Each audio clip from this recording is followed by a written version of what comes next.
আমাদের সমাজে জিন নিয়ে বিভিন্ন ধরনের বিশ্বাস, বিভিন্ন ধরনের চিকিৎসা, বিভিন্ন ধরনের কার্যক্রম জিনের মাধ্যমে পরিচালিত হয়ে থাকে।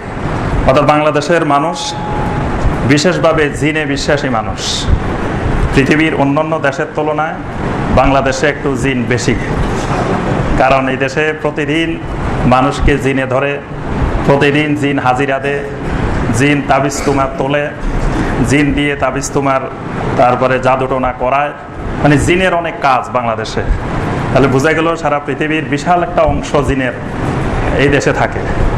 এবং এই সমাজে অসংখ্য এমন মানুষ পাওয়া যায় যারা জিন দেখছে, বিশেষ করে মুরব্বীদের কাছে বড় ধরনের গল্প হইল উনি মসজিদে গেছে, জিন দেখছে, তারপরে অমুক জায়গায় জিন দেখছেন, অনেক জায়গায় জিন দেখেছেন।